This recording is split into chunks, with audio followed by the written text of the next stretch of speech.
Hello, everybody. On behalf of FAMIC Technology, we are welcoming you in our new series of webinar on the new feature offered by Automation Studio E7.0. My name is George, and today I will present for you the first webinar in this series. I have also the pleasure to introduce to you, helping me in this session, my colleague Christian Proto. He'll be very happy to answer your question during my presentation. By the way, I think you know, or if you do not know yet, Automation Studio E7.0 has been released last week. And for all of you having the software maintenance program, you can download it freely and use it. Today's webinar is the first in the series of 4, and its title is New Allen Bradley or AB500 and AB5000 library for Allen Bradley PLCs. As you will see, Automation Studio E7.0 offer in this new version 2 new PLC libraries for Allen Bradley. First one is the library AB500, and it's being the library for the SLC500 PLC family, and the library AB5000 being the library for the ControlLogix PLC family. So let me start the presentation. As you see, I already started the software, and I built already for you a project that will primarily talk about this library for building PLC ladder logic for this system. So as you see over here, I'm assuming, by the way, that you are comfortable enough to build a system like this, which is 2 pneumatic cylinders, which has been configured so that electrically they are connected to a PLC. And then we have here 2 cards, and then we have a start button. So if you are not comfortable with that, you may explain it, and my colleague Christian will post for you in the chat or in the way to a link to see a video YouTube, so that it shows you in details how you can build similar circuit like that. So what you see over here now, we have 2 pneumatic cylinders already installed, and then they are electrically wired to 2 PLC cards with a start button. And what we want to do here is a sequence of A plus, B plus, and then we want to delay for 3 seconds, and then we do an AB minus. So this is basically the sequence we want to do, and then we will build this sequence using the 2 new libraries, and we'd like to compare it to the older library, which is what I call now the legacy Automation Studio Allen Bradley library. So if you look over here, we have here our Library Explorer. You'll find now added as part of the different libraries that you see over here, the ladder for Allen Bradley PLC.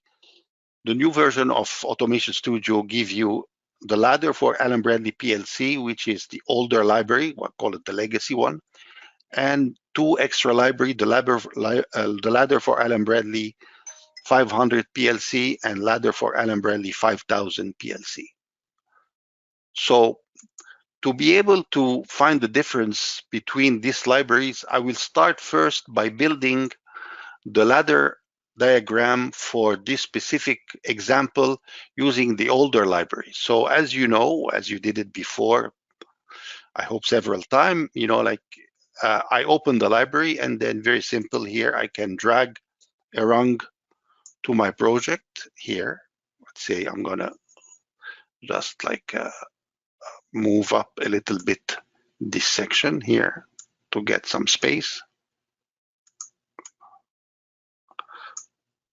And in here, I can start dragging and dropping the components. So basically what we have over here, I said that I want to execute an A plus, B plus 3 seconds and AB minus after hitting my start button. So let's start saying that I'm going to start with my start button. So I'm going to start put it here. So this is my start button. The start button is wired to input 0 on the card. So here I double click on the contact and then by assigning the address of the card to the instruction. So here it's an input. So input 0. So we got the input 0 here. And then by the way, I saw already a message, somebody asking if this session will be recorded. The session, yes, absolutely, it's going to be recorded, and it's recording actually right now. So don't worry about that. We'll send you at the end a link to view the recording on your own later on. So we come over here with the output, and then we say this is going to be my solenoid 1 signal. And that's it. And then from there, I have to connect it to my output. So here is the linkage with the output. And then basically what it is, what we do, we just take the contact again to maintain the contact for now. So this is going to be maintained with the output. So it's going to be here. If I take an alias output 0, this is my output. And then I'm maintaining my contact. And then after this, once I'm reaching the first limit switch, hitting the first limit switch, which is here, first limit switch is at input 2. So I'm gonna connect here my input 2. I'm gonna energize the next solenoid. This is gonna do the B plus. The B plus, this is gonna be solenoid 2 signal. And this will connect it to my output card, which is the output 2. Output 2 is there.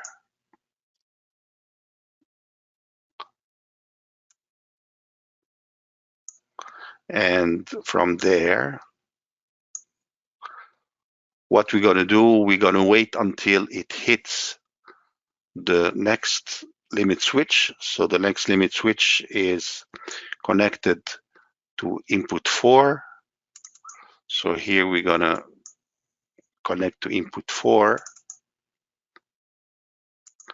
And then after that, we said that we're going to wait 3 seconds. So waiting 3 seconds means I have to add a timer. So I'm going to add here a timer.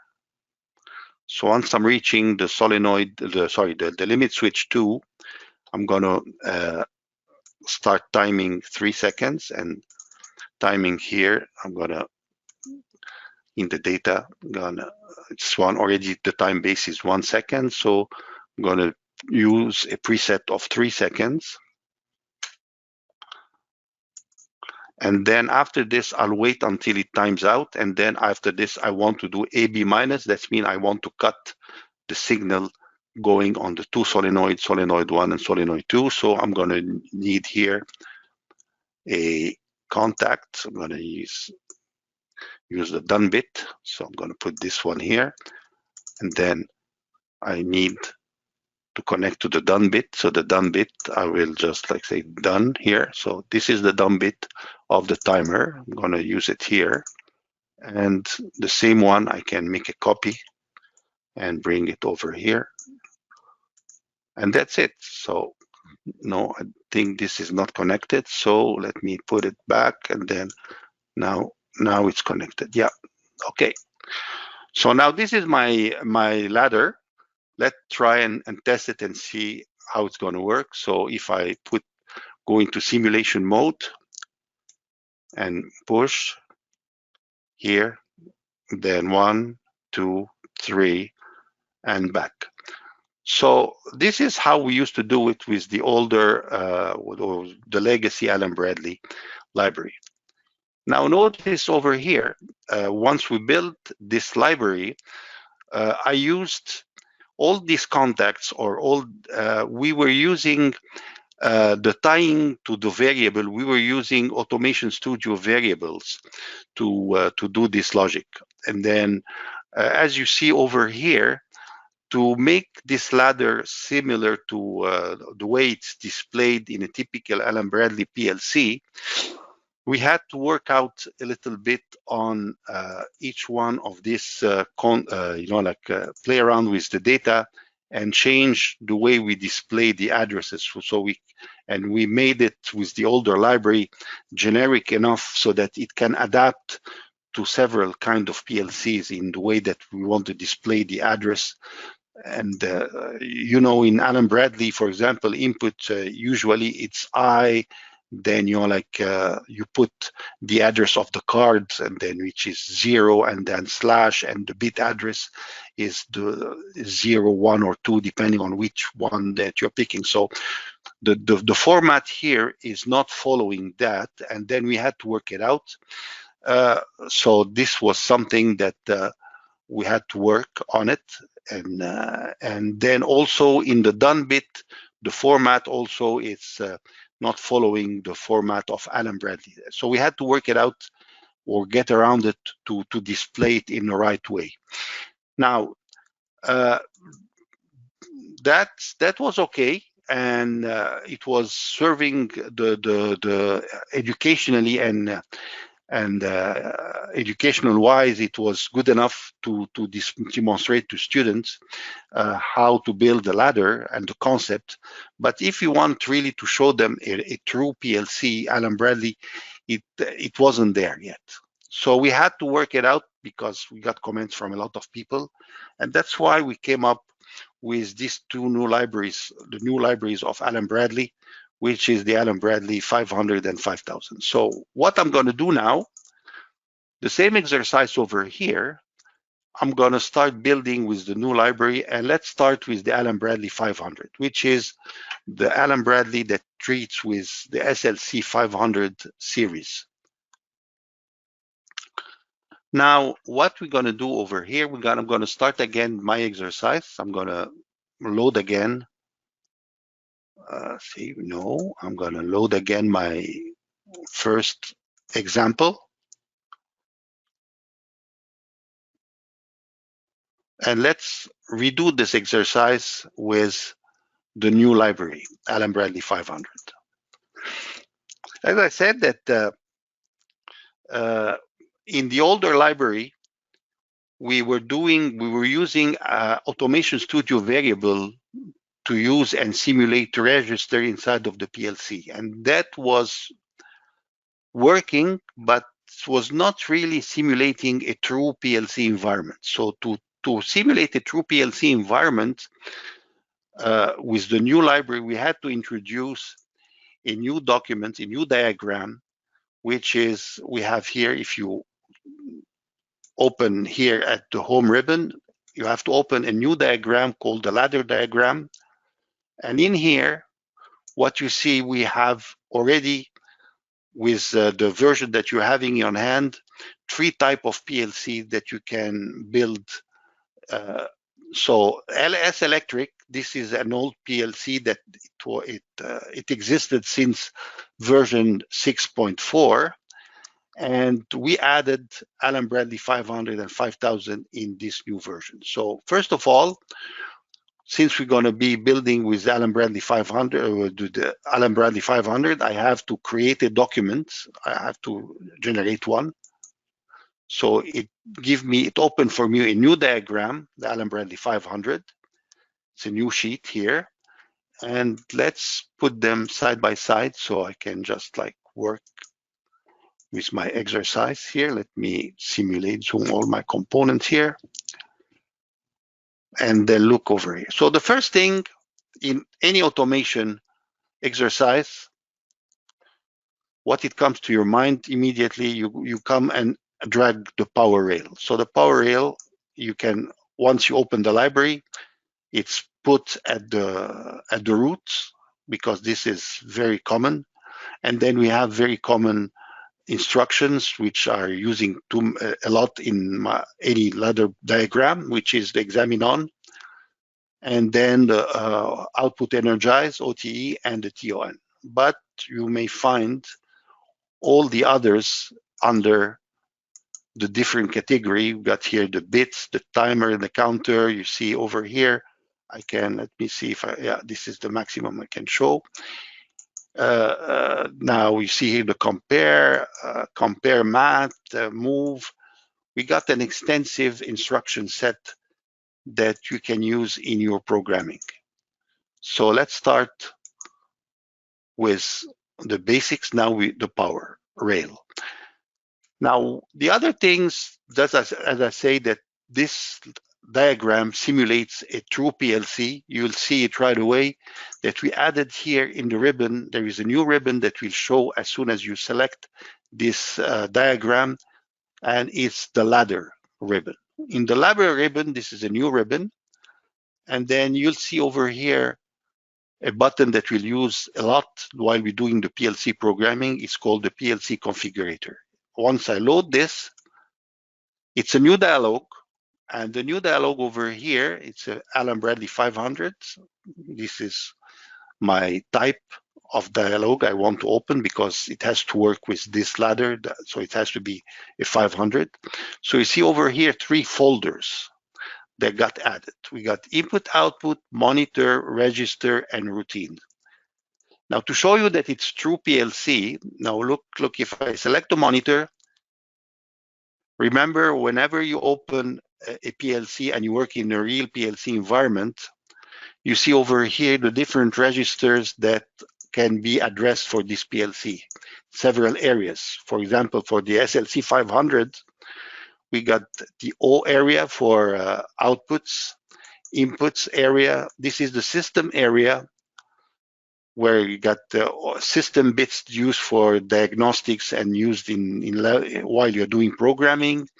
You got the B3 file. You can open it here. You can see it here. And then in the B3, I can display it in several formats. This is the binary format, or I can display it as an integer value. So I can see here if I use it as an entire register, or I can display it in hex. So you see over here the button here for changing the format of each section of the register.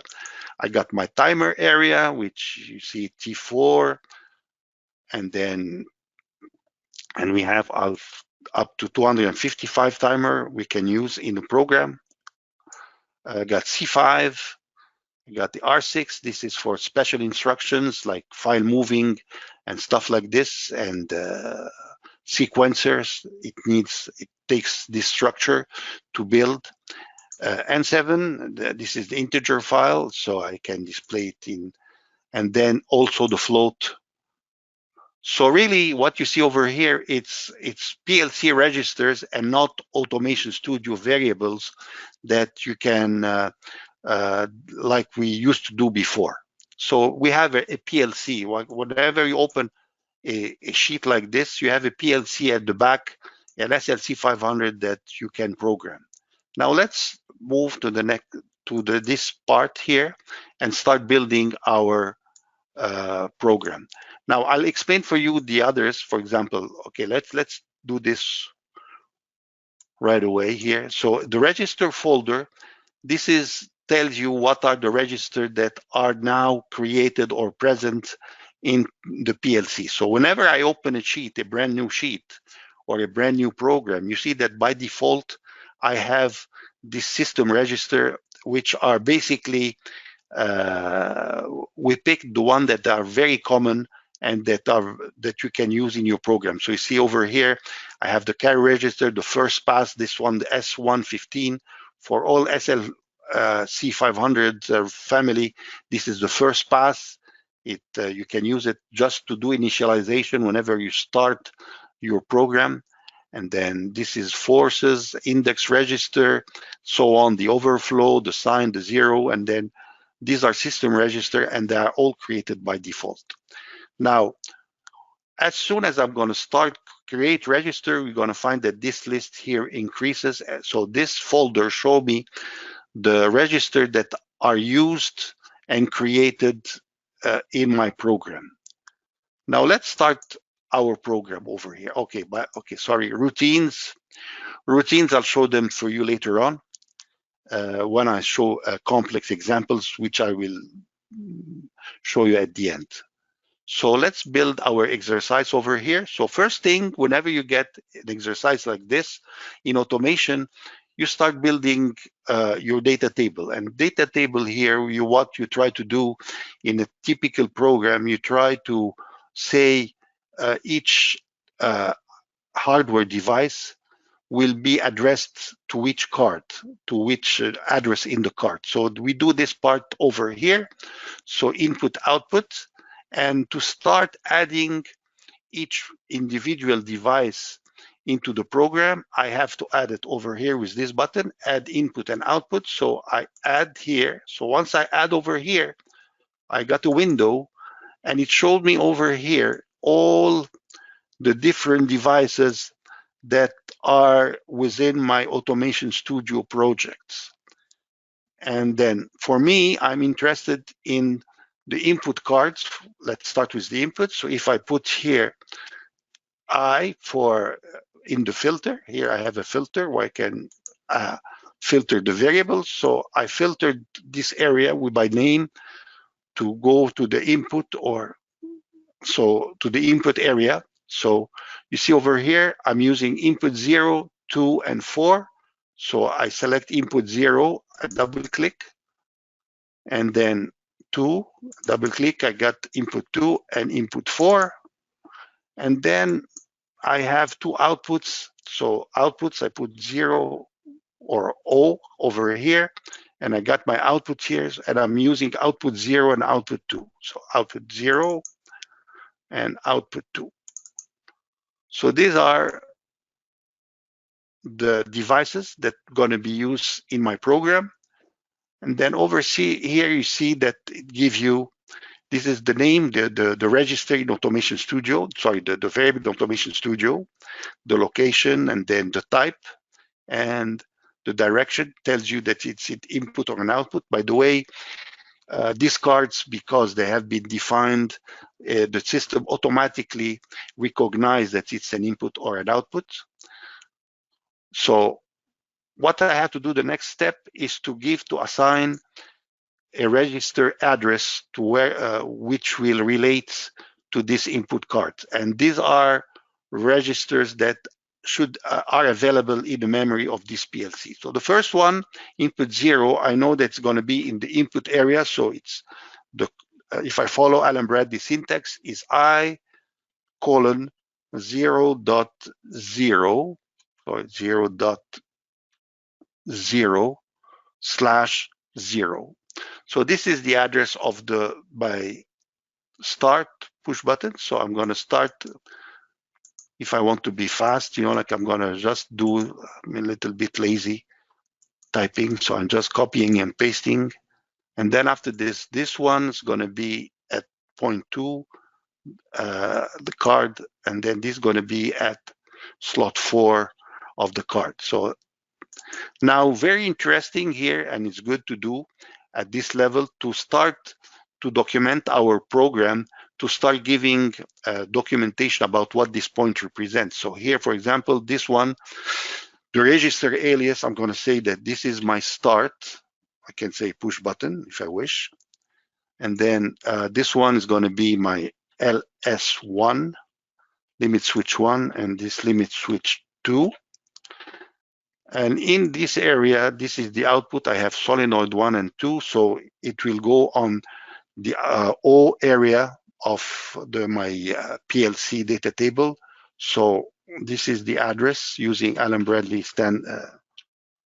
standard nomenclature. So here is 0, and the same thing. I'm going to copy and paste. And this one is going to be 2. And this one I'm going to call solenoid 1 and solenoid 2. Once I'm done with this exercise, it's true that it takes maybe at the beginning some time to prepare for it, but after this, it's the productivity of building a ladder is going to be very high because I don't have to redo this process again. I'll show you why. I'm going to be very fast later on whilst I'm building my ladder. So once I did that, I can come to this area and then start. Let's see, I'm going to zoom a little bit to make it. And then I'm going to start building my program. So first thing I said, well, I'm going to have this instruction here.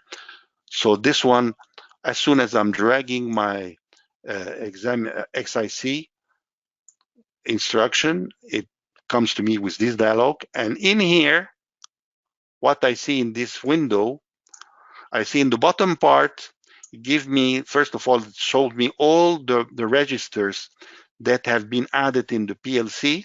So these are the systems which used to be there. You see here, this one, I created them when I was there doing the input and the output. So you see the LS1, LS2 with their addresses, everything is over here. And what I need to do over here is just, there's two things there is to do it. It's either selecting my address here and double clicking. So if I double click, it will come over here and it will be assigned directly to the instruction. So this is the first one. We do it like this. We can do the next one over here, this one here. This one is output.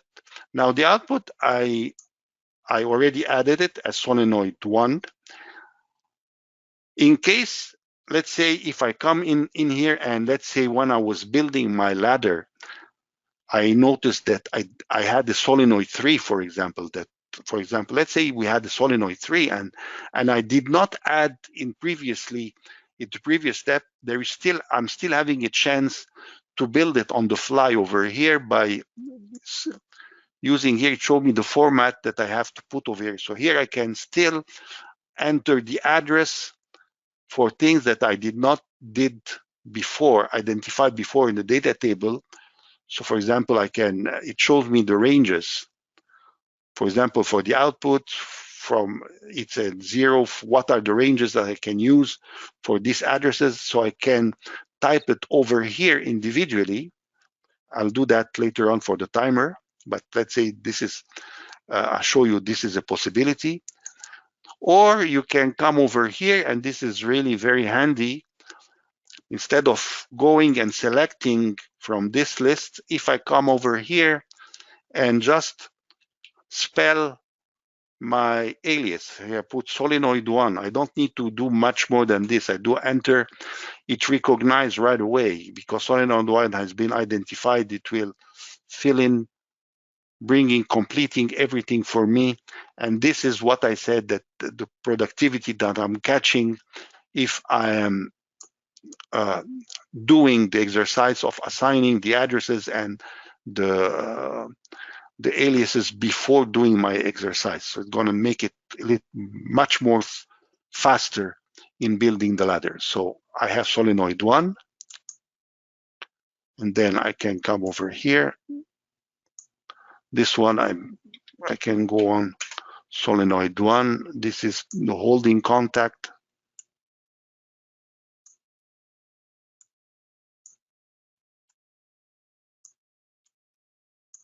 Here, and then the limit switch. I'm going to come over here, limit switch.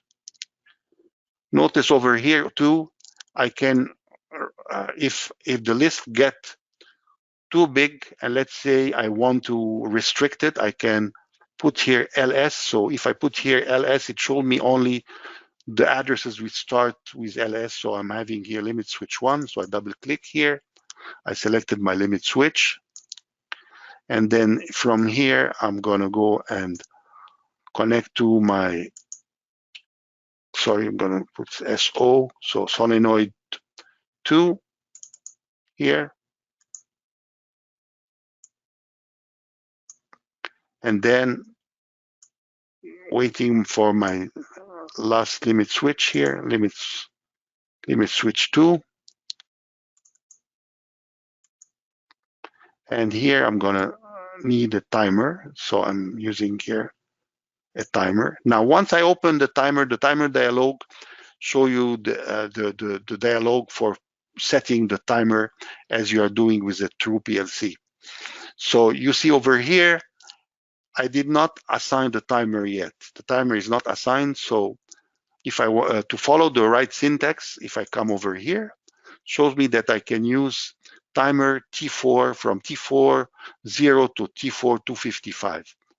So what I can do it manually, or if you are lazy like me, you can just copy it,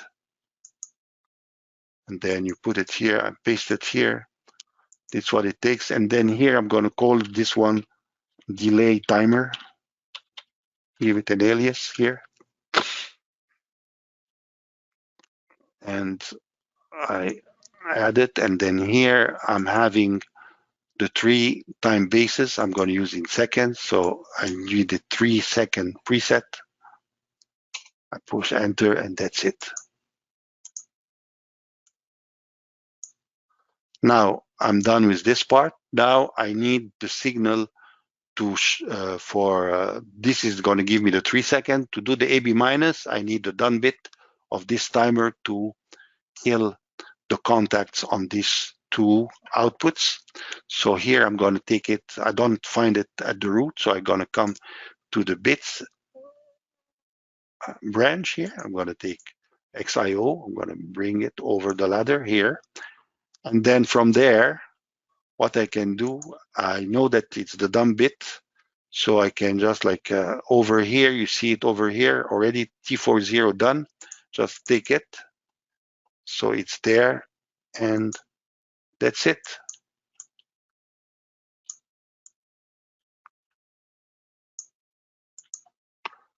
And what you see over here, you see really a ladder like you usually accustomed to see it in your for PLC. You know, like you see the addresses, you see the aliases, everything is there. Now to enhance a little bit this this display, what you can do here, we can come over at the standard. If I go at the ribbon here in the ladder, I can change a little bit the display by just changing the way that they're displayed over. So I'm going to select over here. I'm using an AB500 ladder diagram. So I go to the standard AB500. So this is the standard way of displaying them, but I can enhance it. And what you see over here, I can just go over, and my symbol, I can give the symbol, the background for my symbol, I can turn it into, let's say, green. And let's say I can change the description of the background here to yellow, for example, if I wish. So this is going to be like the way they're displayed on the ladder. So if I do that here, this is my ladder, the way it's displayed. Now it's time to test it. So let's do the testing. So testing, I'm going to just go put in simulation mode, and then simulation. Sorry, I have to do simulation. Take this one here, simulate, and then you see over here, you just do the A plus, the B plus, 3 seconds. And now see here. Now, since we are working with PLCs a lot of time, you may find it's useful. So let's say I'm going to hold my contact, so it's going to be going on and off. So let's see how I can troubleshoot or debug my program. For example, if I select my sheet over here and go to the ladder and take my PLC configurator, if I switch over here to the monitor mode, and then, for example, I have my inputs. I want to see what's going on in my inputs. So if I go in my inputs here, I can enlarge it. So you see over here, the inputs are turning on and off. It's typically like once you do your programming and then you want to see the status of your input, you can go and see your outputs. The same thing for the output. I can just like see them here, changing states. So the solenoid 1, solenoid 2, and then they are dying over here. Now what I can see also is if I go in the timer area, for example, I can see over here, and you see here like the timer, here it's timing, the accumulated value. So you see this stuff, so you can follow and troubleshoot as you do it in a true PLC program, your logic. So that's it. Now let me show you some other stuff before moving to something else. If I just stop it here, let's say stop it here, and then return back again to my PLC configurator, going to the register area. The register area, as I told you, it's the area where it's contain all the registers that are added in a program. So I see them over here, a list of all of them. I can sort the column here as I wish. I can do the sorting of the addresses over here. So let's say I'm going to sort by address. So here I'm going to have my inputs at the beginning. Now the next thing is each one, if I select each individual one, if, for example, you do some typos whenever you were creating these variables, and then you want to correct the spelling or change the format of the way you're typing, once you enter it in this screen, probably maybe here you have a chance to change it. But if, for example, I come over here and then once I hit here, for example, I do XYZ, for example, and then I get, let's say, B3, an address, for example, like a B30/0, for example.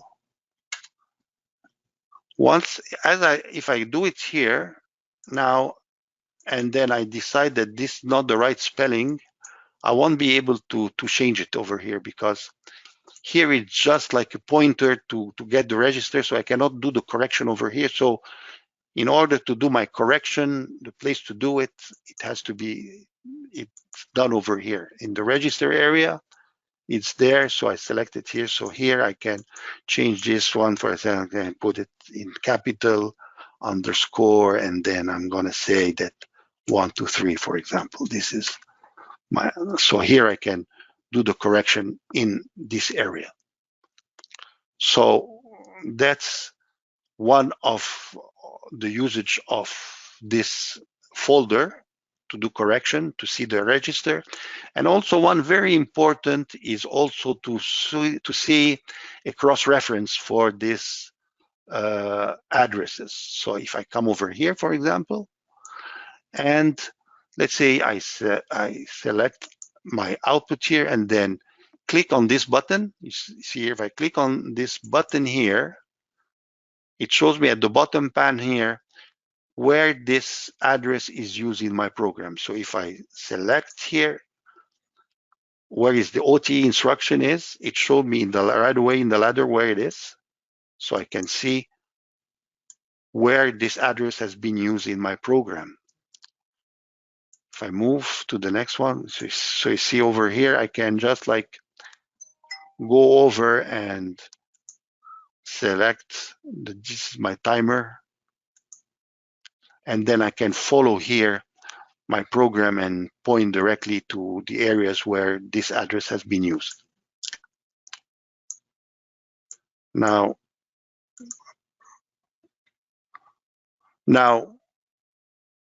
what we offer also in the new, well, I'm going to do the same exercise again here, just to show you variety about how we can build ladder using this library.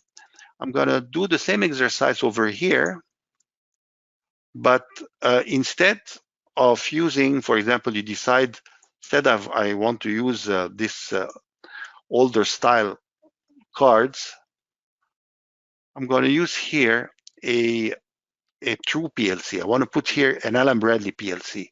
So we have now with also with Automation Studio 7.0, the PLC library. It's a PLC that you open it.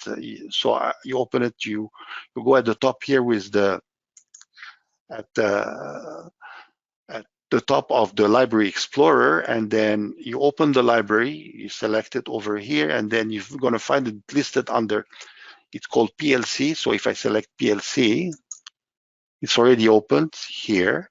And then here you find several true PLCs that you can add to your drawings. So here, for example, if I select the Allen Bradley, so I'm going to say, for example, I'm going to pick a model here, a ControlLogix PLC here. By the way, this library is an ongoing design. It's an ongoing library in a sense that we built it based on requests coming from you guys. So in case you need a, you find you don't find your type of PLCs over here, just send us a message and tell us that we are using this PLC and we want to include it to this library, and we'll be very glad to add it to this library later on. So you find all this PLC that are added here was based on requests coming from teachers like you. So come over here. See, this is another model of Allen Bradley. This is, let me open this one, make it bigger just to show you the model here. So this is a ControlLogix PLC. The 1000, this is the 1002, but it's different footprint. This is an older style. Then we have the CompactLogix too. So let's say I want to build my logic around this PLC. So if I want to do that, let me do this thing first. I'm going to just eliminate this. Can just very fast change my, use only the parts of hardware that I need. So I'm having here my PLC. Now, next thing is just these contacts. I want to flip them to give them, rotate them left. So I'm going to select this one, for example, here. Okay, they are selected all together. So I'm going to just here select this one, bring the start push button, this one here. I'm going to put the LS one here. So let's put them. So drawing. So I have here my inputs. This is, I'm going to use this address for the limit switch. Limit switch, I'm going to bring it like that. Then take this one, bring the address here, and then put it, let's say, here. Then take these two, and then also do the same. Move it to the bottom. Then move this one, and then this one here. Then take this one to output 0, output 1. Now, what you see in this PLC, let's say if I want to power it up, it takes 120 to 240 volts. So I have to L1, I have to wire it up to power it up. So I'll go and take from my electrical control library the power sources. I'm going to take L1, and I have a neutral here. And then here is the wiring of the PLC. Now, if I want to wire my outputs to the outputs, I'm going to bring the read relay. So I'm going to just wire directly here. And then, so this part is done. Now, on the top here, this specific PLC, once you wire it with 120, it gives you a 24 volt source to feed your inputs. So it comes over from here. So I don't need 24 volt. It's already there. So I'll come here. I'm going to take my 24 volt, bring it to my inputs.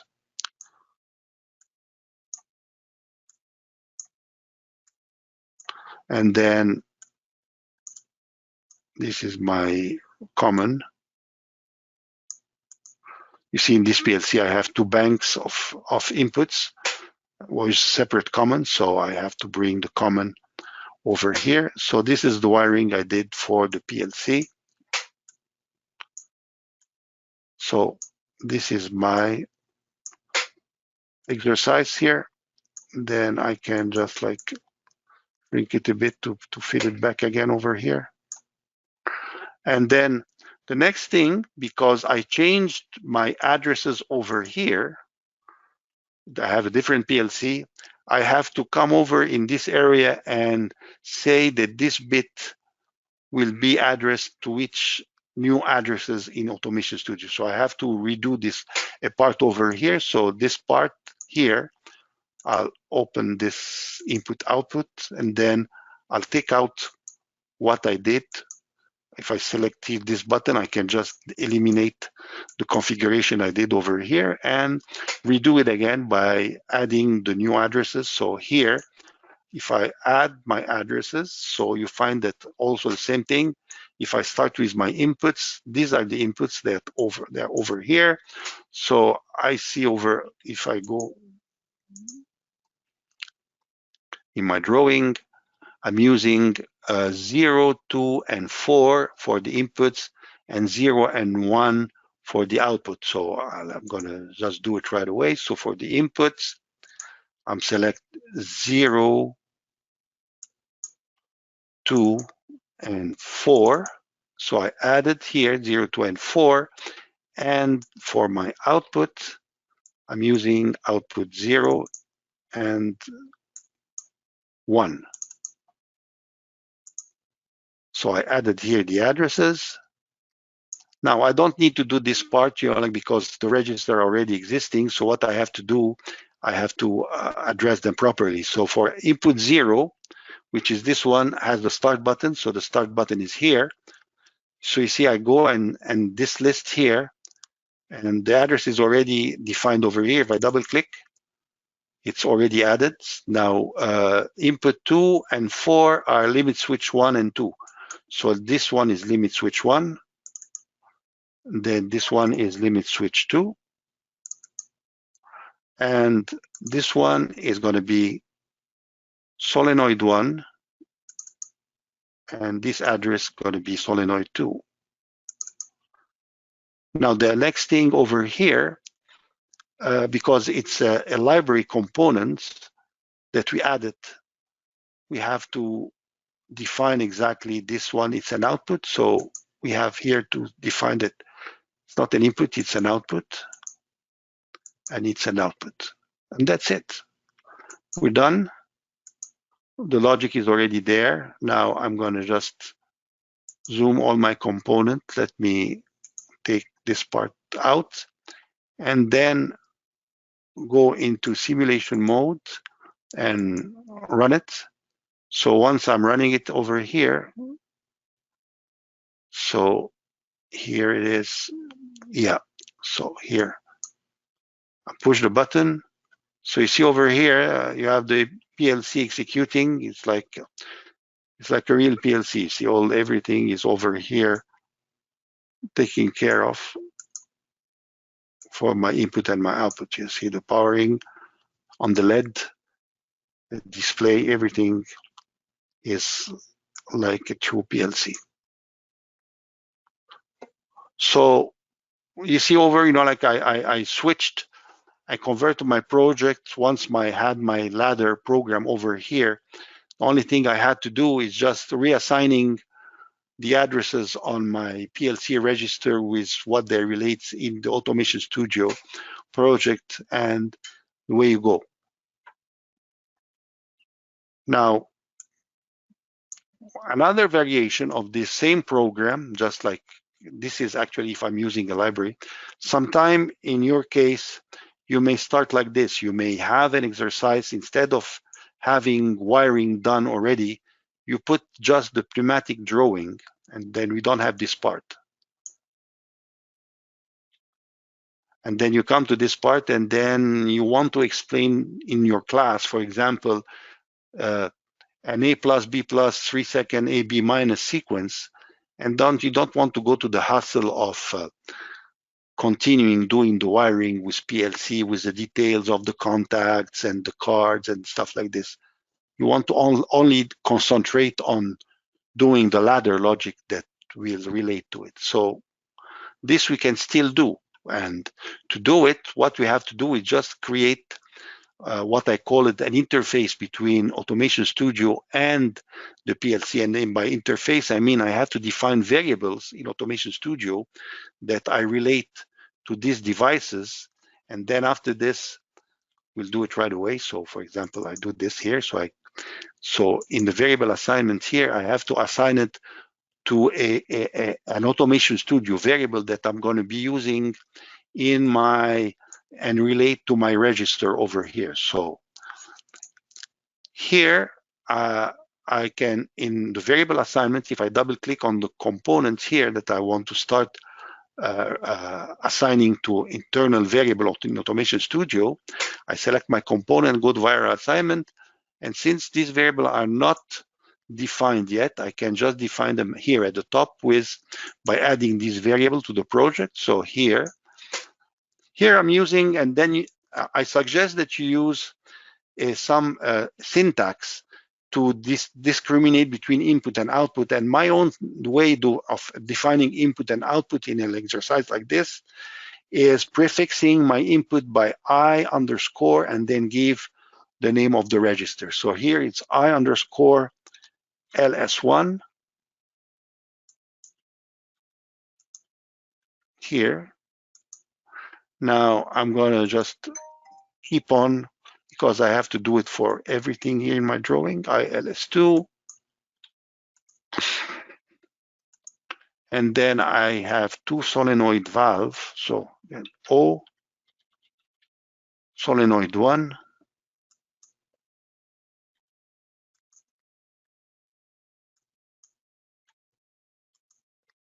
Oh, sorry, I did a mistake here. Yeah, I did a mistake. I have to, this variable O solenoid 1. Yeah, you see here it's, I have to put it back to solenoid 1 because I named the alias solenoid 2 and continue with my solenoid 2.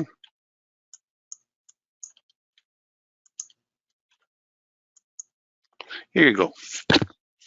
Now, I didn't do the start button, and I intentionally did it because I want to show you something that the ladder can do for you that you're not aware of. Okay, so we'll do it like this, and then we come over here, and then we select my PLC configurator. You see right away, nothing, because I eliminated my PLC. It cleared up over here because it lost the references, because the components are no more in my drawing. So I have to create the relation between the Automation Studio variable and the PLC register. So I have to add them. So I come back again over to the input-output folder, and I'm adding my references. So as I said, I prefixed my input with I, so now the advantage comes and I see them right away. So I can just like add my input and add my output. So you see right away, and then right away here, LS1, I can go over here. For LS1, I'm going to select LS1, and then this one, LS2. It's there, and then the solenoid is this one and that one. Okay. Now this is done. Now, once we do something like this, something that the library provides you is that, okay, let me stop it and then make sure, yeah, simulation mode is done, set properly. Now here to start my sequence, I used to add the button here, the start button, but the start button is over here, is not tied up to a component. So what you can do in here, if you select the component here and double click on the component, it's like, it's okay, it shows it's executing here. Yeah, maybe I know what's my problem. In my configuration here, I forgot to do something. Yeah, you see here, these are my output, and I said that they are input over here. So to work, I have to define that they are outputs. So these are outputs. Now we come back and then redo the simulation again here. So, oh, I got this thing again, snag over here. Okay.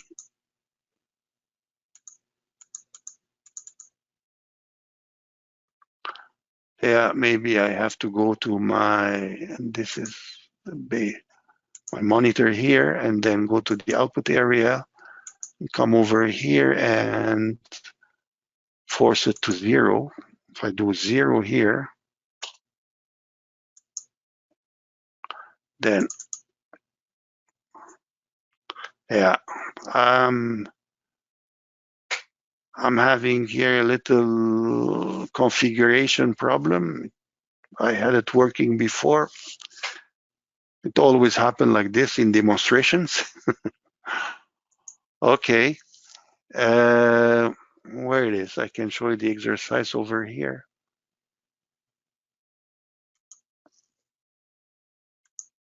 I have the same exercise over here I did over here, which is this one.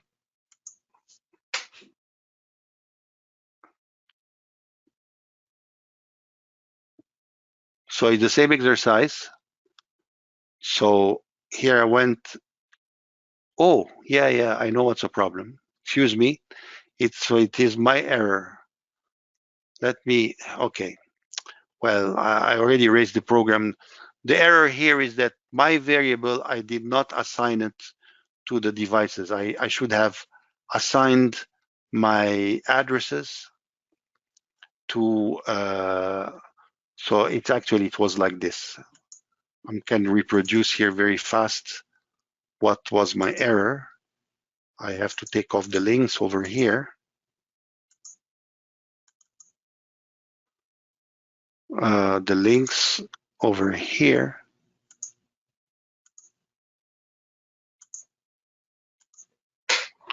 And then over here, the linking.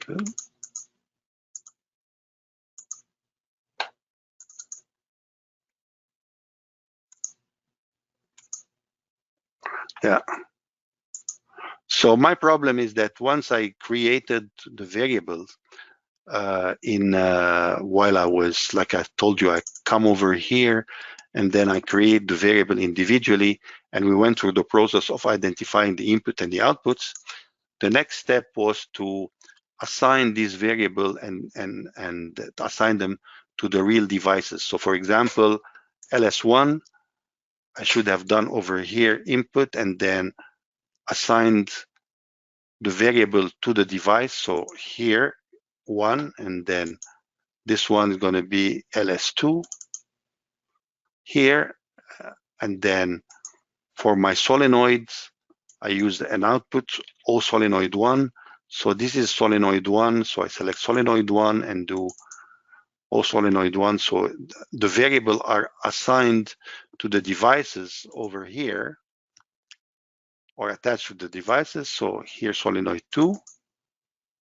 And once I do this part, this is the part I missed doing previously, and I come over in this area here, and then we did this part, which is like we assigned the variable here. Now, if I run it from here, like I said, this button is not assigned because I did it intentionally to show you that this button here, if I double click on it, you see here, I'm forcing the bit in the ladder. So here it's forced. If I double click on it, I unforce it. So Double-clicking on the instruction over here force it to 1, and double-clicking bring it back to 0. So it's equivalent to having the start button going on and off.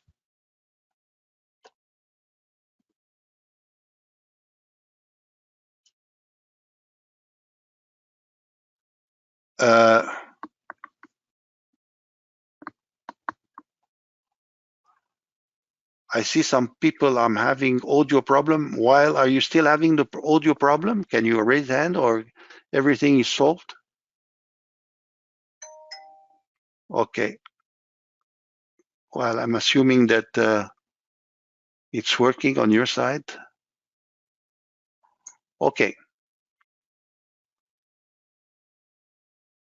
Okay, so let's move on and do the exercise now using the AB5000 library. So we're going to repeat these exercises again with the AB5000. I know it's a repetition, but the reason why I'm repeating them is just to show you the little differences between these two libraries, because you know that in the Allen Bradley SLC500 we use registers, and they are fixed by the manufacturer. Allen Bradley, like impose on us some way of addressing using the O, the I, the B3, the T4, the C5, and N7, and these registers. But in the new architecture of the compact Logix, we don't know we define our own variables. So the AB5000 library take care of that, and we can still do it, and I want to show you how. So we're going to stop this example. Let me open here, come back again to my exercise.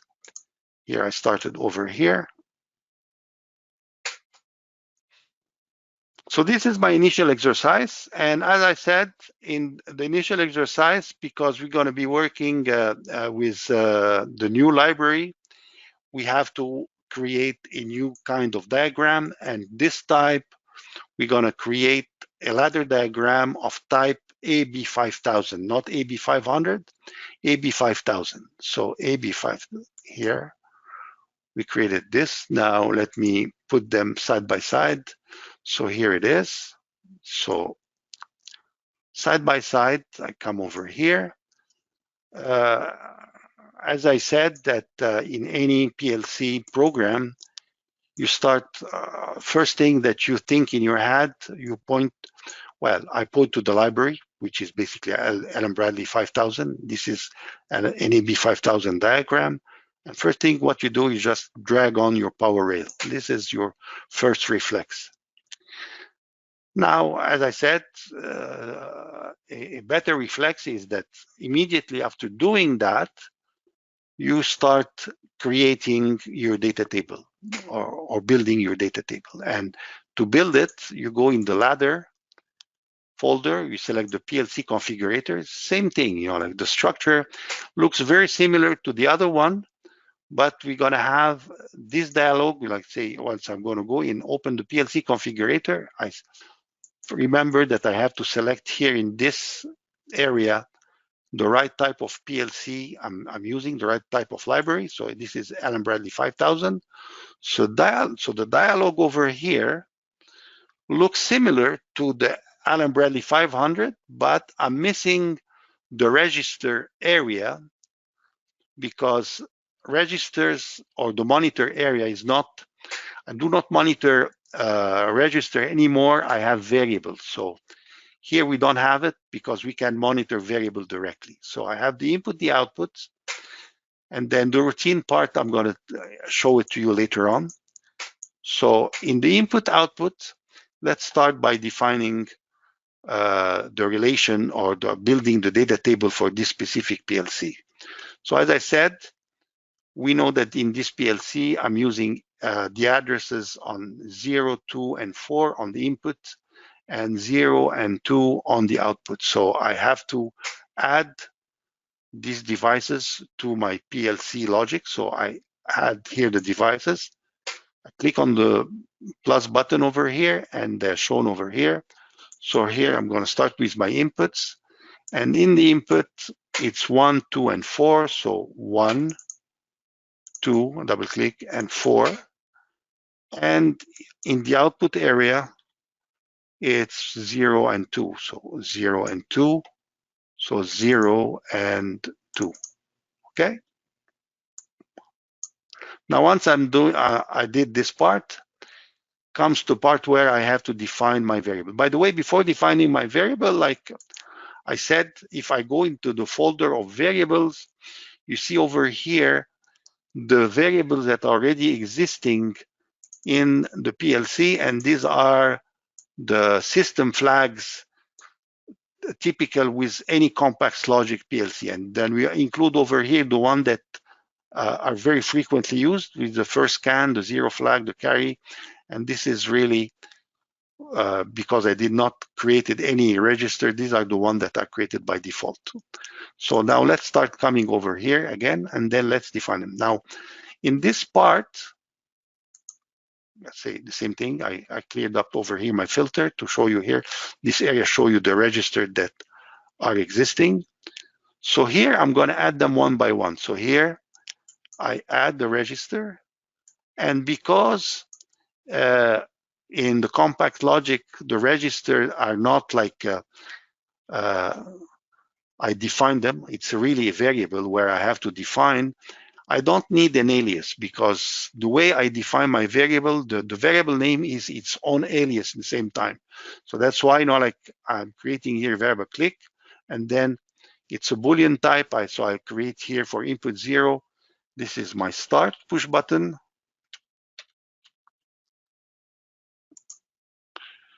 This one is going to be my limit switch 1, limit switch 2.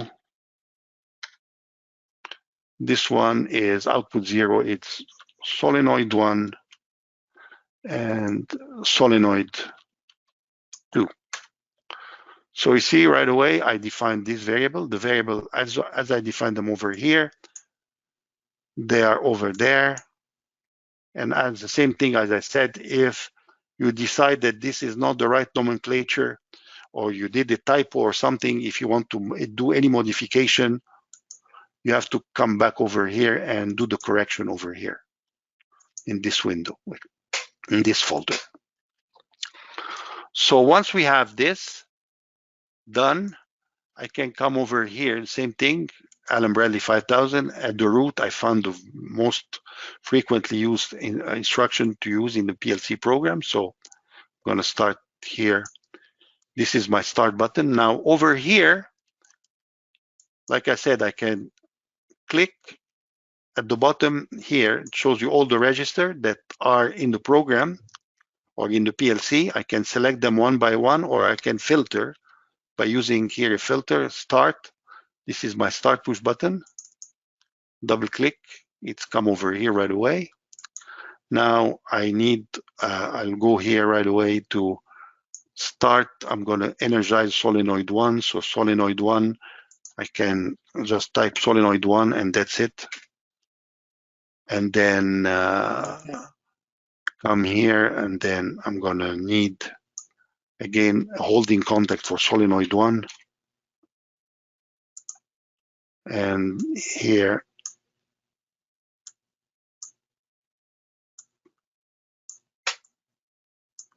so you see, once I, like I said, I created my data table, everything comes to be very fast.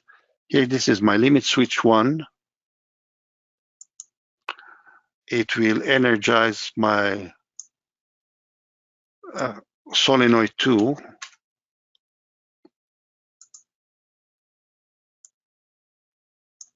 And then when I'm going to have my limit switch 2,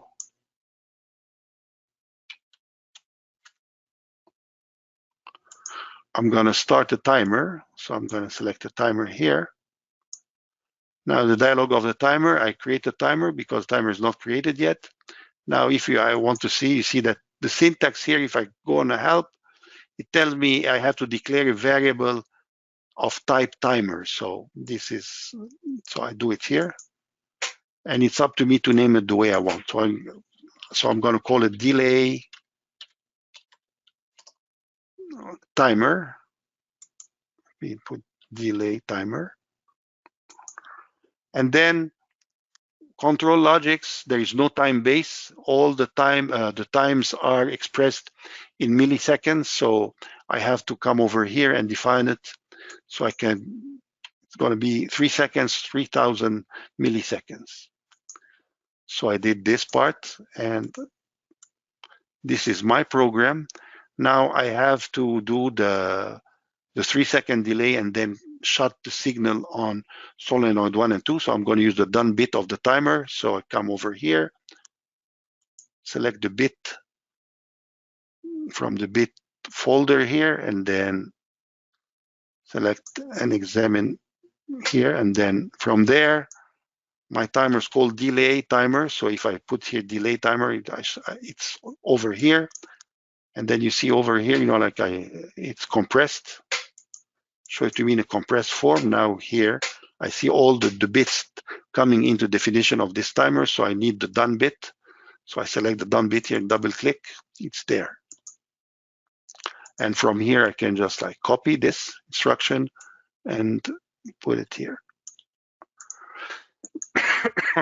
Once again, I'm done with my program. Let me do this one here back. Now, the program is done.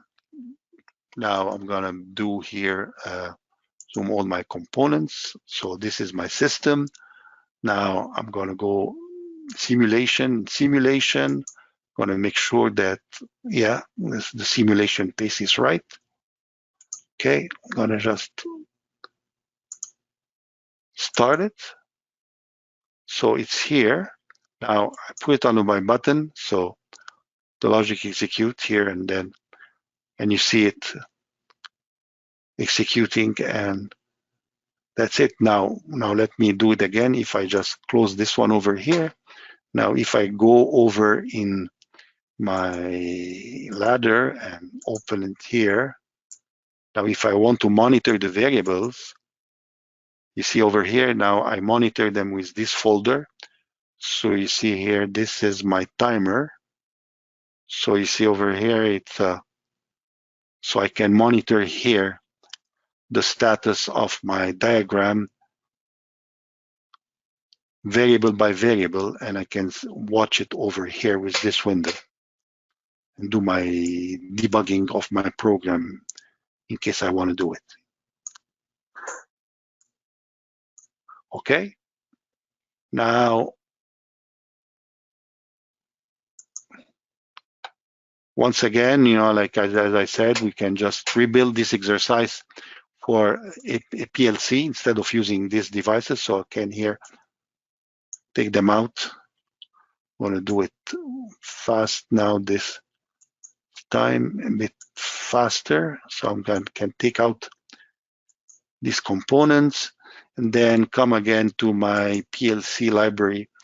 Now this time, let's say I'm going to use another type of PLC. For example, let's say use this kind of PLC here.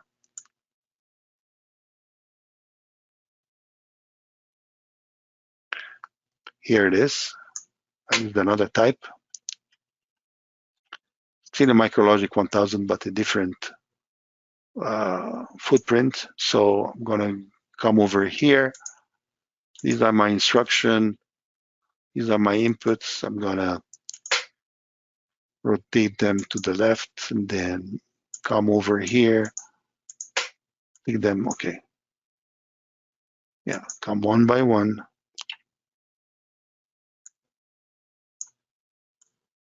So I'm going to take this one here, put 0, then take this one, detach it, and use it here, for example, input 2.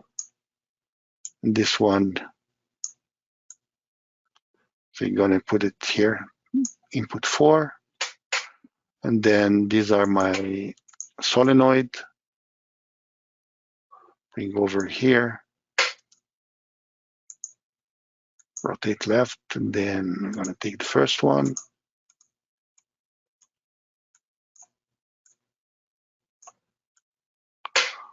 Put one at the 0, one at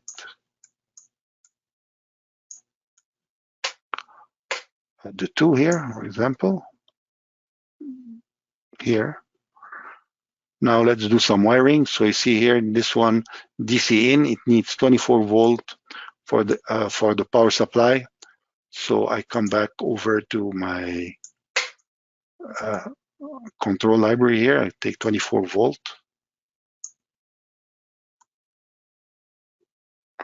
Power supply, so the plus, the minus. Then after this, these are read relays. So this one is individual. So this one I'm gonna just like do like that.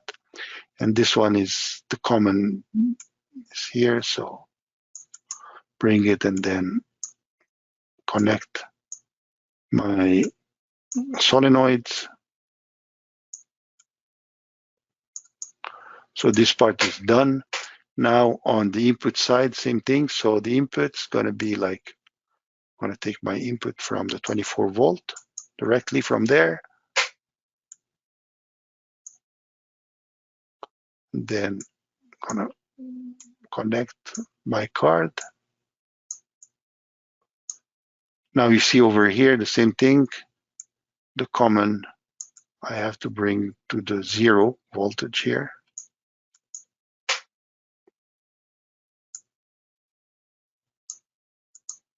So now the wiring is done for the PLC. I can take this one, bring it up here. Now the next part, as I said, is like we have to work out here the referencing between the PLC variables and the Automation Studio variables. So what we do over here, we come over, select the window, come in the configurator, input and output. This is the old references. I have to delete them one by one. So I just delete them one by one and then adding the new references. So as I said, we have the outputs here. Sorry, I'm having my output at 0 and 2 and 0, 2, and 4. So my output are at 0 and 2 here. And my inputs are at 0, 2, and 4. So 0, 2, and 4. So these are my addresses over here. So at input 0, I'm having the start button. So here the start button, come over here, the start button, where is it? It's this one. Double click. Now here, this is limit switch 1. This is limit switch 2. This one is solenoid 1. And this one is solenoid 2. Now everything is done. Oh, by the way, yes, like I said, over here, if I want to enhance the display over here, the way they displayed, so I can just, same thing, come over here in the ladder, select Allen Bradley 5000 from the standard, and this is the way it is configured. And then I come over here in the operands, and then see the description background is in white. So description, I can just put it yellow if I wish. And then the operand background white, I can just give it another color. Let's put it in, this time, let's say put it in blue, for example. Save. So it's going to be like that. So here it is. Now what we can do is just like zoom all components. This is my system. Now I go back again to simulation mode. And then if I simulate, oops, yes, same error I did before. If it happens to you, is because you did something wrong in the configuration, and I know what I did wrong here. That once I do this, you know, I'm energizing the solenoid. You see it in instruction, it energizes the solenoid. But in my configuration over here, the solenoids, solenoid 1 and solenoid 2, are identified as inputs, which are really their outputs. So I have to put them to output. And then now I come back again. Now it's working. So here's 3 seconds.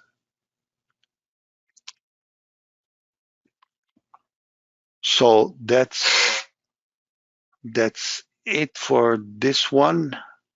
If you want to do fast with the other exercise that I missed last time, we'll do it right this time over here.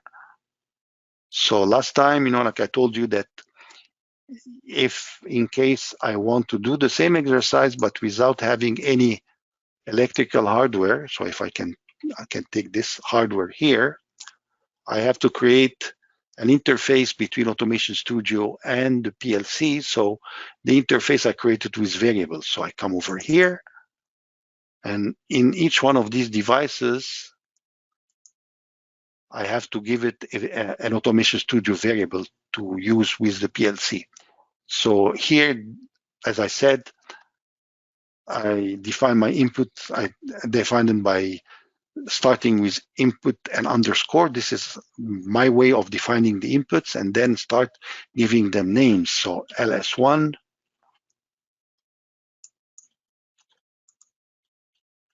LS1, and then I'm going to create another one, LS2,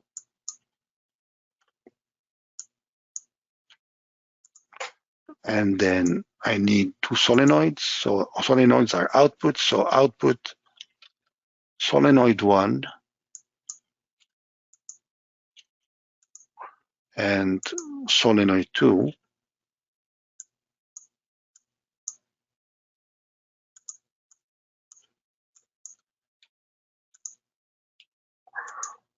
And this time I will just give one for the start button.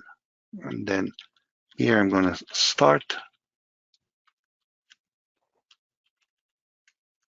I'm going to call it start.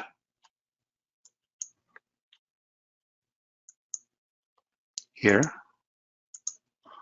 Now the next part, this is the part I missed in the previous exercise, is to assign these variables to the devices in my drawing. So let's say I'm pointing to the limit switch 1. So limit switch 1, it's an input. So if I start with an input here, so it showed me here my inputs, so LS1. So this part is done. I see it over here, the assignment. Then I come select the next limit switch, LS2, double click. Now next one, as inputs, I go to the start button, and then it's the filter is still valid, so I start. Now it's related. Now next thing is to go on my output. So the output, I select my solenoid, then variable assignment, it's an output, so I put here an O, so it showed me here solenoid 1. And this one here is solenoid 2. Okay? And once I did this, everything is fine. Now I did this part over here. Now I come over this section, the configuration. I have to define the relation, you know, like between the Automation Studio variable and the PLC variable. So I have to add this input and output. So I have to select input output and then add my points. So input, the filter is already set with an I. So I need my inputs. Here they are. And I need my output. Here they are. Now the next thing is to relate them to the PLC variable. So the start button. So let's start here. This is my start button. Here it is. Limit switch 1 is that one here. Limit switch 2 is this variable here. Solenoid 1 is here. And this is solenoid 2. Now, next thing, not forget that output has to be defined as outputs, not inputs, because default is input here. So I can change this one to output and this one to output, and I'm all set. Now, next, I come over here, and then if I run it, see right away. So, see the logic executes, and then I can see here the sequence A plus B plus 3 second, AB minus.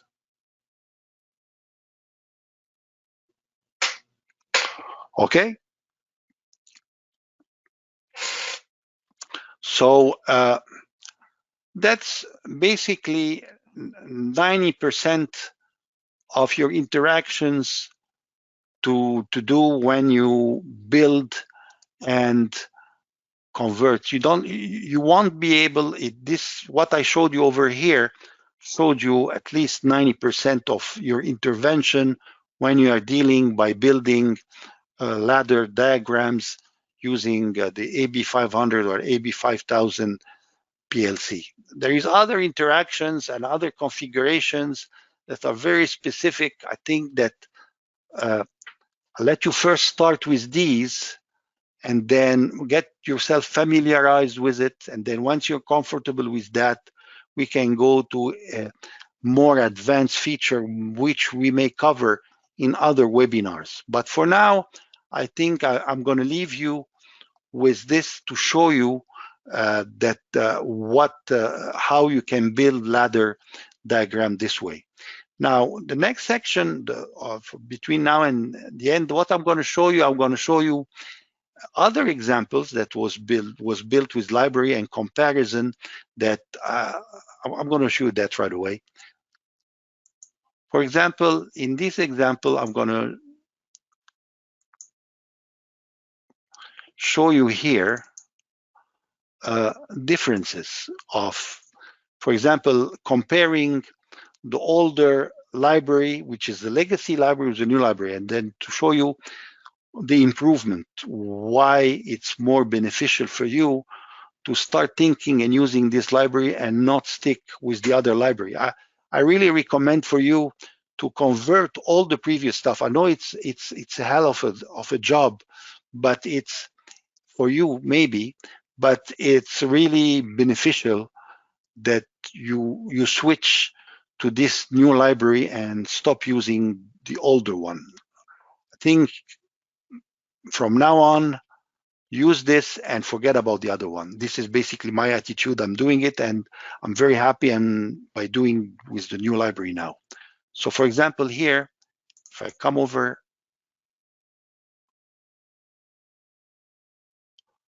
so this is a typical example, something that we were not capable of doing with the older library. This is an example typically where a lot of time we came with teacher coming and asking them that I want to increment and decrement on the same counter with the older library. And to do incrementing and decrementing, with the older library, I have to do it using two counters and then using a separate instruction to do the subtraction to show you the result of incrementing and decrementing. And then if I have to reset, I have to reset both counter. Now with the new library, this is a true PLC. In a true PLC, you can increment with the counter up and decrement in the counter down on the same address, on the same register, and it's only one instruction to reset your counter. And then I'll show it to you over here. By the way, these buttons are common to increment and decrement both ladder logic. By the way, in Automation Studio, whenever you do ladder programming, you can mix program. You can just write part of your program although it's not recommended, but if you wish, you can just start your ladder program 500 and then write another section of a program in Allen Bradley 5000 if you wish. But normally you don't do that, but you can do it. You can mix between two different type of ladder in the same program. Don't forget that in Automation Studio we simulate systems, and then we can make the two systems communicate between each other by transfer of variables. So you can do that. So here I'm having, typically here to show you this example, I have the new library, the AB5000, and also I could have done it with AB500, but and the older library. So the button here will increment in both ladder in the same time. So if I increment here, so you see I incremented, it increment both timers. So you see here, I'm incrementing, I can just like increment, keeping incrementing. And then let's say I decide that I want to decrement. So if I decrement, here this one, it decrements on the same timer, on the same, but here I have to increment in a separate timer and then use a subtract instruction to show you the result of the operation. Now, if I reset one instruction to reset, and then here I have two instructions. So this is some of the stuff that we were not capable of doing in the previous, in the legacy library, because we were dealing really with Automation Studio variables, and we had some limitation with that. Now I show you another example.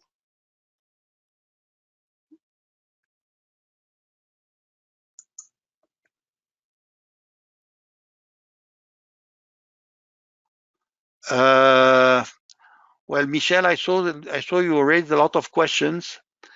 I'm probably going to reserve answering your question at the end by yourself, so I can just like, and if you have some other specific question, I can answer them. But I see that Christian is already answering. That's good. So let me start over here. Another example here. I'll just show you another example, which show you the difference between the two libraries here. Now, this is another typical example that's something that we're not capable of doing with the other library. Typically is like, for example, latching a specific bit in an integer word. You know, like in a lot of time, you can, let's say, use in the either in the SLC500 or CompactLogix, you want to latch a specific bit out of an integer variable or a register. Let's say here I want to latch the bit 6 of the register. Now, in the new library, yes, you can do it, and we follow the same syntax. You see here, I don't know if I can just like, you see here the syntax, I just put it big enough so you can see it. So addressing the register is the variable dot the register, and this is typically you can do in a PLC. In the older library, because we're doing with Automation Studio variable, we couldn't do it. And then if we want to do the same stuff, the manipulation, we had to do it in a different way. We had to, in this case, see here latching and latching. I'm using here just a comparison. This is, I put old integer.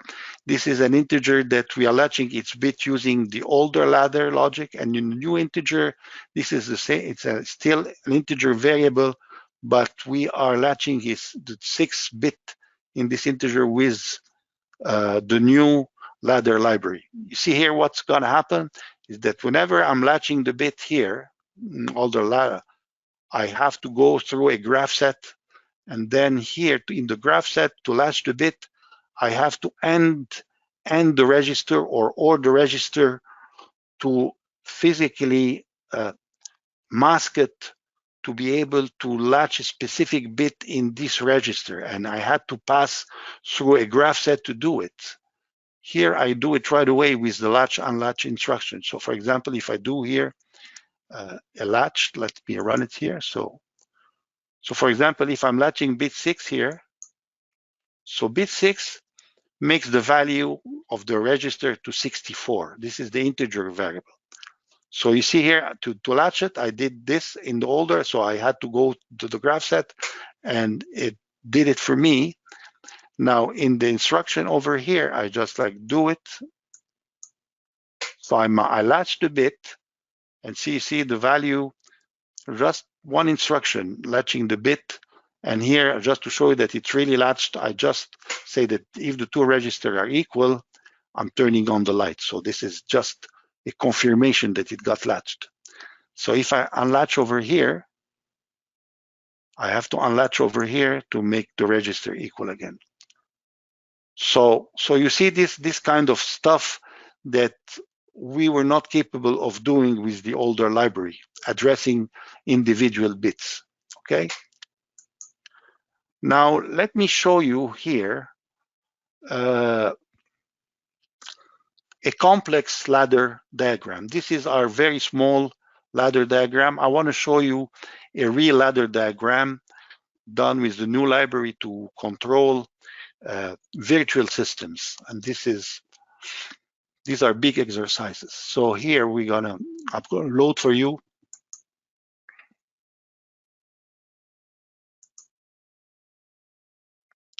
Take an example. For example, I'm going to take an example using AB500. So I'm going to take AB500 library. I'm going to use the drilling factory. I'm going to take the 2D virtual system.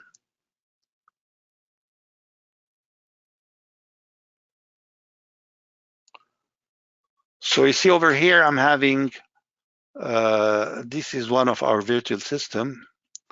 And then you see over here, I did the wiring on PLC cards. And then the programming here, let's start the sequence, and then I'm explaining a little bit, explore a little bit on the program and show you the different part of the program. So here, I'm gonna just like, I'm gonna stop it, start again, here it is. So you see here, having my sequence, I'm pushing a disk, I'm drilling a hole, and then retracting the arm and moving it and give space to another disk. So this is basically my sequence. So in my diagram over here, I structured my diagram typically into like a main routine. You see here, I have a main routine, and I have separate subroutines for each one of the motion of the cylinder. So for example, here, I'm having a section, a subroutine, just to handle the start and the stop button, and handling the start and the stop button. It's in here. Where is it? It's probably here. Let me.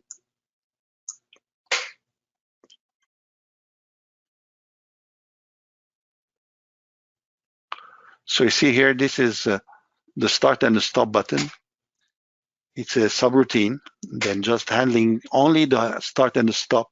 Then after this, I have individual routine for each one of the motion of the cylinder. I have one for the cylinder A, just to handle the motion of cylinder A, cylinder B, cylinder C, the control of the drill, just turning it on and off. And they're all over here in separate routine, typically like what you do in, like you see them individually. And this is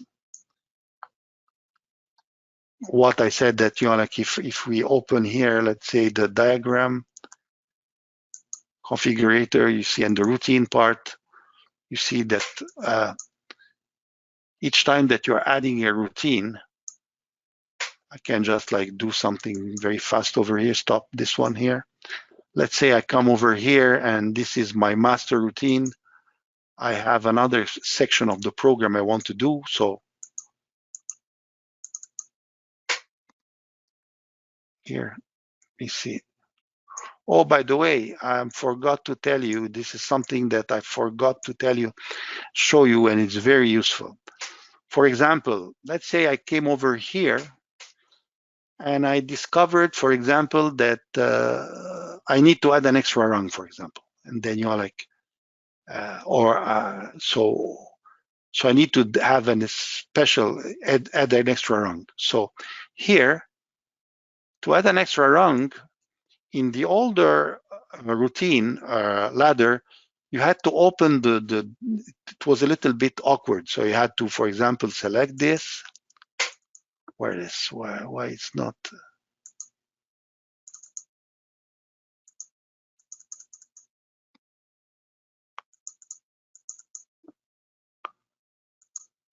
Oh, okay, sorry. Yeah, because this is, okay. This is an Allen Bradley ladder. Yeah, Allen Bradley 500, right here.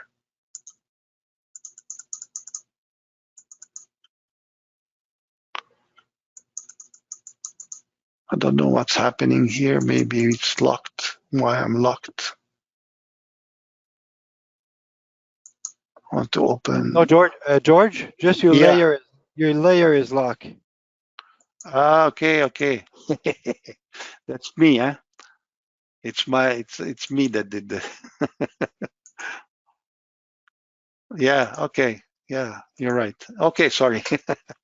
Thank you, Christian. Okay, so here, if I want to add a, by the way, layer locking, it's a technique that you can use and for you to block these things. So when you give it to students and then you don't want to tamper and mess around with your stuff, you just like lock the layer, and from there, like you end up in a situation where you cannot do anything. You just see it, but you cannot touch it or modify it. So here I'm going to unlock it.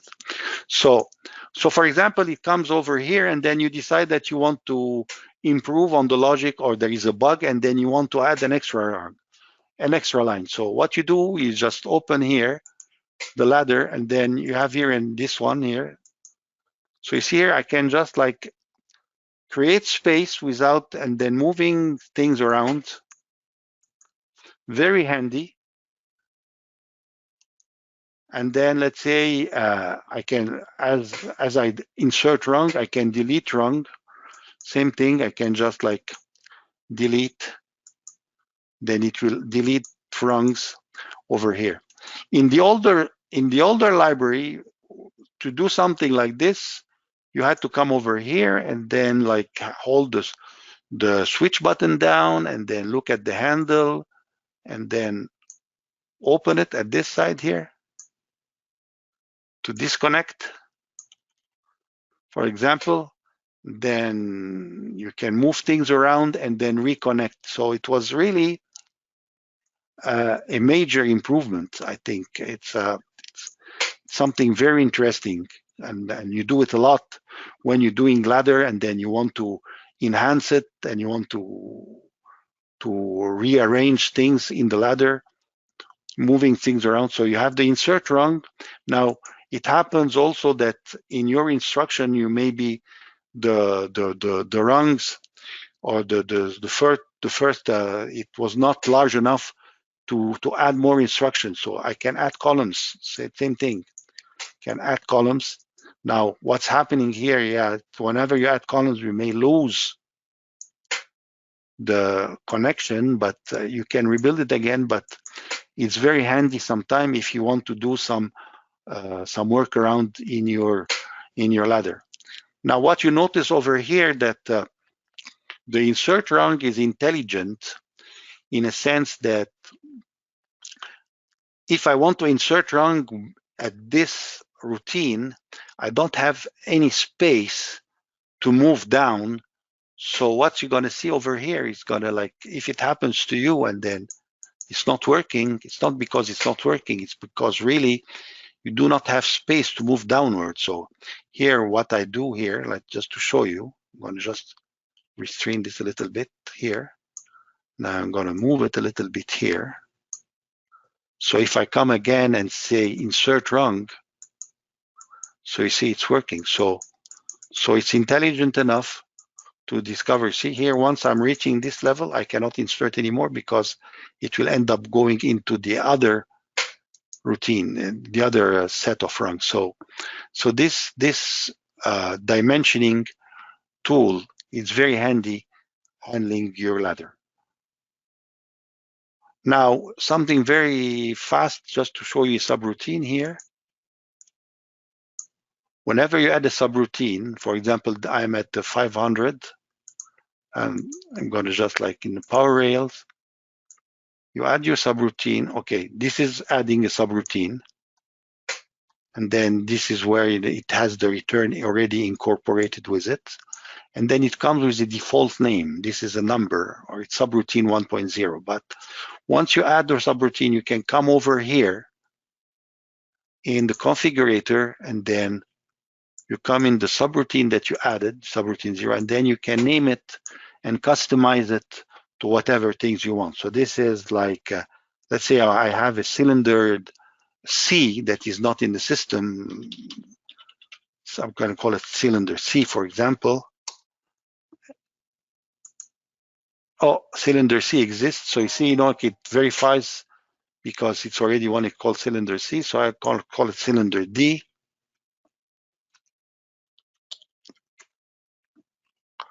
And here you go. So, cylinder D, and then jumping the subroutine is very simple. You just go in the special, in the advanced, where program management. Yeah, program management. You see the instruction. So you bring it over here, and then cylinder D. So you select the subroutine.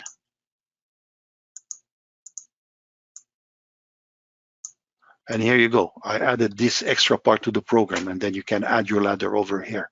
So you can structure your ladder in different sections this way, and the way to go.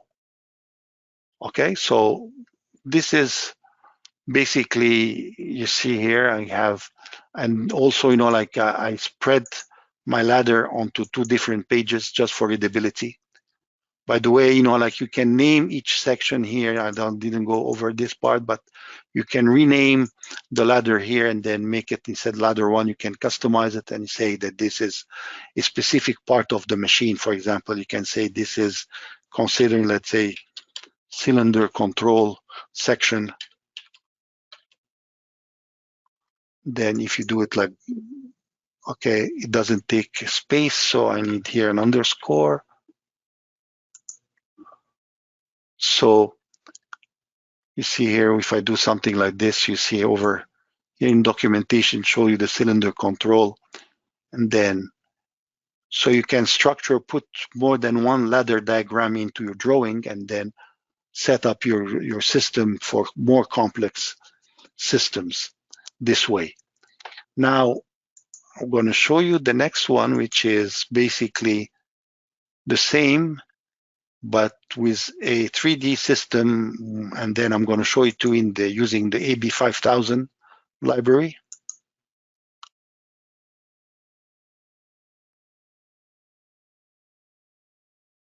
So you see over here, in a 3D system, like I said, I used here a technique. I didn't show you the PLC because I don't really care about the PLC. I want to do the logic, and I used here variables and assign the variables of the model. If you open the model here, the 3D model come with variables that are named use. So I used this directly and did the assignment of this variable directly in my PLC program. If I go here in the ladder, and then input output, and then let's say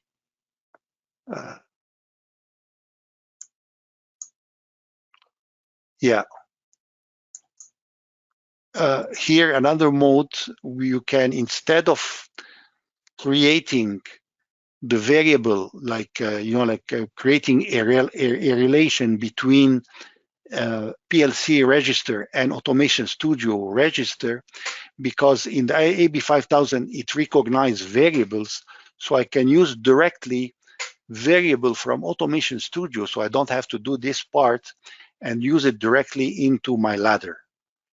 So this is the feature that you can do with the AB5000 and not with the AB500. And here I'm using directly register from Automation Studio to build my ladder. And this is a ladder built in AB5000 library. Now, if I show you the system here, I'm going to show it to you. So this is my system. This is my 3D system. And I put it in simulation mode. And then I can run it here.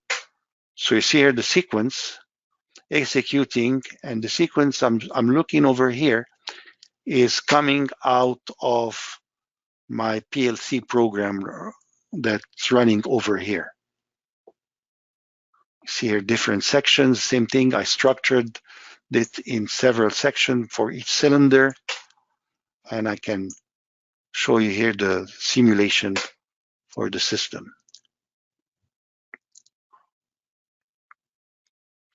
Well, actually, with that, I'm done with my presentation for today. And I am really open to answer now questions for other people. Said you want to ask me something very specific, or I think that you already answered. I see here that Christian took over and answered a lot of the questions. But the discussion now is open for you. You know, like if you have other questions, anything, we can answer now. Is there any question? Okay, Michelle is answering here. He's putting for a question. So I'm going to give you the microphone, Michelle. I'm going to turn it on for you. You see here, I can. Let me see. I can. Let me see. I think I'm unmuted now. Yeah. I can hear you, Michelle. Now I see that you want to raise a question. You're raising. Is there anything in your mind? Well, a few of them were whether or not you had the kind of graphical representations for the ControlLogix L23E. That's what we're using at Algonquin College right now. But okay. Christian answered that and said not currently. So I'll send you a picture of the PLC. Right. That's what I said. You're like the library that we are having over here is not final. It's ongoing. And we're really to add elements to it. It's driven by you guys. So if you find a specific PLC that is not available over in this library, just send us a note and then send us a picture, send us a model of it, and we'll include it very happily and gladly, because we want this library to grow, because it's I think it's more user friendly than using symbols to represent cards. Yeah, it's very helpful to have the ControlLogix software, the 5000 software, because that's what we're using right now as well. Okay. One other question I had was, where can we download the latest version of the 7.0 software? Well, the version is available now, like if from our website, from our portal. I think you should be having a username and password, and if it doesn't work, you can just contact support. They're gonna reset it for you so that you can be able to download it by yourself. Okay. The only thing you have to worry about, you have to take care of something, is that if ever you're going to use it and you want to use it across the board, everybody has to be on version 7 so that you can exchange project between each other. Otherwise, yes, you cannot, let's say, do some exercises in 7 and give it to your student that are running 6.4. It will never run. And I'm not talking here about ladder. I'm talking about anything else. You know, so that's the limitation. But anyway, I think if you pass this semester, you can like ask your IT to install it across the board. And it's a very good version, 7.0.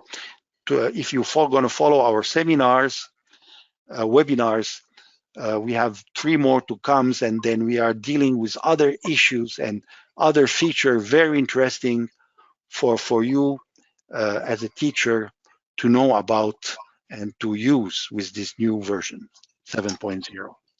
Will students be able to create the 5000 software and then be able to run that software on the PLCs that we have at school? Well, actually, this is a request that, and it's part of the thing that our development team is working on. It's eventually going to come, but it's not in this version. It's going to come in other versions. Okay. But not right away. Mm-hmm. And in the subroutines, are you able to have return parameters and input parameters? Pardon? Excuse me, can you repeat again? Are you able to have input and return parameters on subroutines? Yes. This part is also is supported. Okay. I didn't try it myself, but yeah, I think you can do it. Let me answer, let's say 90% of my answer. Now, I think I didn't try it, but you may try it. And then if it's not there, I will put it, and then it's not going to take long to apply it, because library is there. Probably if it's not there, we'll make it in the next release 7.0. It's not probably it's going to go to another service releases, service packs.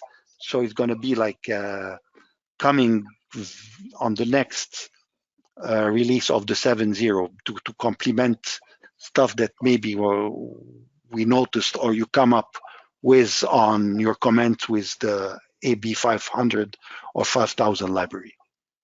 All right, thank you.